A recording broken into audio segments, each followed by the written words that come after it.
Hello friends, मेरा नाम पायल है और मेरी उम्र 27 साल है। मेरी शादी हो चुकी है और मेरे पति का नाम आकाश है। मेरे पति एक प्राइवेट कंपनी में जॉब करते हैं और मैं हाउसवाइफ हूँ। मैं ज्यादातर घर पर ही रहती हूँ। मैं दिखने में भी अच्छी खासी लगती हूँ। दोस्तों, मैंने कभी सपने में भी नहीं सोचा था कि एक रिक्शे वाला मेरे साथ मस्त वाला क्रिकेट का खेल खेलेगा। बात इसी महीने की है जब मैं करीब 1 बजे के आसपास किचन में खाना बना रही थी और गर्मी बहुत थी। गर्मी से राहत पाने के लिए मैं थोड़ी देर के लिए खिड़की की तरफ गई ताकि मैं ठंडी हवा ले सकूं। ठंडी हवा लेते लेते जब मैंने बाहर की तरफ देखा तो मैं हैरान रह गई। हमारी खिड़की के बिल्कुल सामने तकरीबन 20 साल का लड़का सुसु कर रहा था। इससे पहले कि मैं मूड पाती, उस लड़के ने मुझे घूर कर देखा और मैं फौरन वहां से हट गई और किचन में चली गई। मेरा दिल धक धक करने लगा। मैं थोड़ा डर सी गई थी। तभी डोरबेल बजी और मैंने दरवाजा खोला तो देखा कि सामने आकाश खड़े थे। उन्होंने अंदर आकर झट से मुझे बाहों में भर लिया। फिर हम दोनों ने साथ मिलकर खाना खाया और सो गए।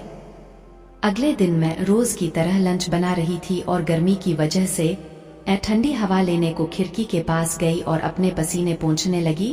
तभी न जाने कहां से वो लड़का फिर आ गया और मुझे घूरते ही जा रहा था और मुझे देख देख कर अजीब अजीब सी हरकतें करने लगा। मैं फौरन वहां से हट गई और मन ही मन सोचने लगी कि आखिर ये लड़का चाहता क्या है जो रोज रोज जहां पर आकर ऐसी हरकतें करने लगता है। हमारे घर के पीछे थोड़ा सुनसान था और पिछली तरफ कोई घर भी नहीं था, पर मैंने अब तक किसी और को यहाँ पर नहीं देखा था। हमारी किचन घर के पिछली तरफ होने की वजह से ये समस्या आन खड़ी हुई थी।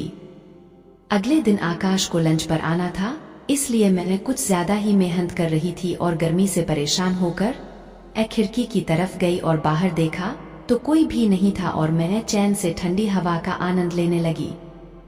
लंच तैयार करने के बाद मैं आराम करने लगी और सोच रही थी कि आखिर ये लड़का कौन है और अक्सर यही आकर ऐसा क्यों करता है। ये कोई इत्तेफाक है या फिर वो ये जानबूझ के ऐसा कर रहा है। खैर जो भी हो, इसलिए मैंने इस पर ध्यान नहीं दिया। कुछ देर बाद मैं उठी क्योंकि मुझे कुछ सामान लेने के लिए मार्केट जाना था और मैं रेडी होकर मार्केट चली गई और कुछ खरीदारी की। घर वापस आते हुए मैंने रिक्शा ले लिया और घर की तरफ चल दी। रिक्शे वाले ने शॉर्टकट के लिए हमारे घर के पीछे वाली गली से रिक्शा मोड़ लिया, पर मैंने जो वहां पर देखा वो देखकर मैं सहम गई।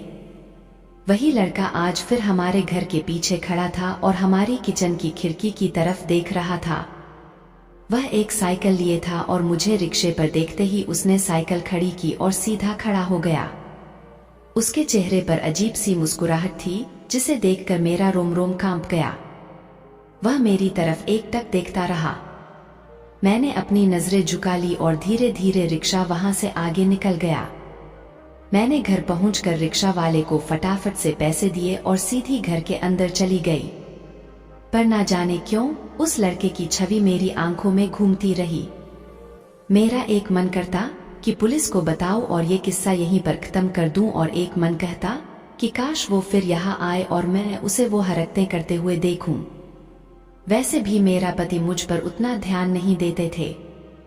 फिर मैंने सोचा कि वो लड़का ही तो है 20 साल का और मैं 27 साल की हूँ, वो मेरा क्या ही बिगाड़ लेगा। अगर वो दोबारा यहाँ आता भी है तो मेरा क्या जाएगा। मैं रोज खिड़की से देखती, पर कई दिनों तक वो लड़का नहीं दिखा।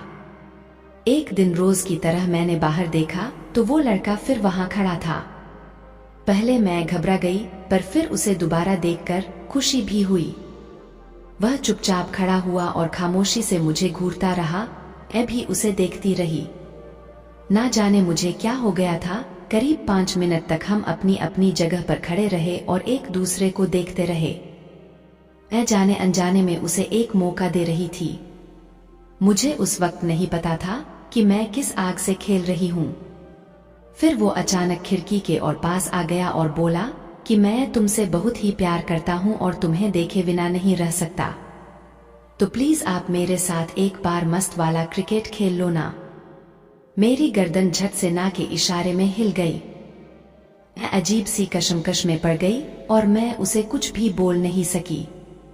उसने मेरी आंखों में देखा और कहा, अरे शर्माती है तू तो, और वो मुझे देखकर अजीब सी हरकतें करने लगा।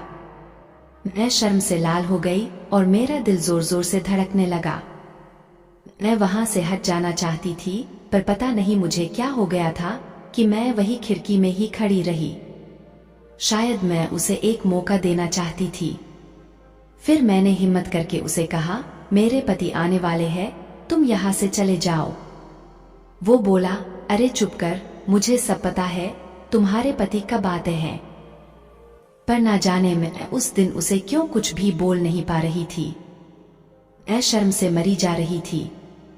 मुझे यकीन ही नहीं हो रहा था कि ये सब मेरे साथ हो रहा है।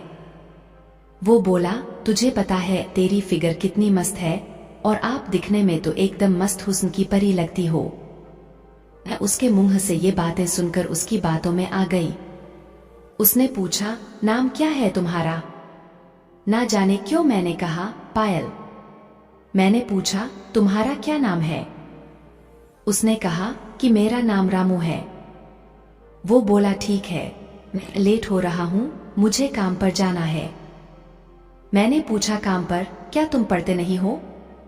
उसने कहा, नहीं, मैं इलेक्ट्रिक शॉप पर इलेक्ट्रीशियन हूं, कभी तुम्हारे यहाँ बिजली की समस्या हो तो बताना। ये कहकर वो चला गया और मैं भी अपने बेडरूम में आकर लेट गई। शाम को आकाश के आने के बाद मैं ब्यूटी पार्लर चली गई। वहां थोड़ा टाइम लग गया और 9 बज गए। मैं बाहर आकर रिक्शे का इंतजार करने लगी और अचानक एक रिक्शा मेरे सामने आकर रुका। पर मैं रिक्शा वाले को देखकर सहम गई, क्योंकि वो रामू था। मैंने पूछा, तुमने झूठ क्यों कहा था कि तुम इलेक्ट्रीशियन हो?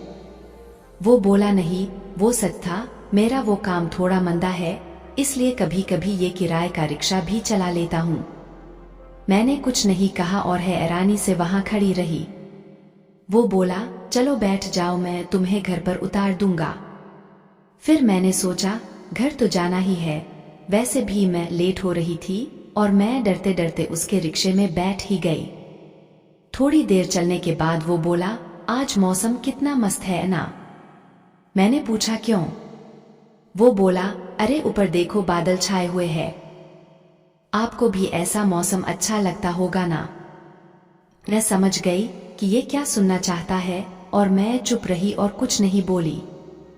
फिर थोड़ी देर बाद उसने मुझे कहा, पायल जी, सच कहूं तो मैं तुम्हारे साथ मस्त वाला क्रिकेट खेलना चाहता हूं। ये सुनकर दंग रह गई और कुछ नहीं बोली। उसने मुझे पीछे मुड़कर देखा और मुझे आंख मारते हुए बोला, क्या करूं, तू चीज ही ऐसी है। मैंने बिना कुछ कहे अपनी नजरें झुका ली और उसकी बातों को सुनती रही।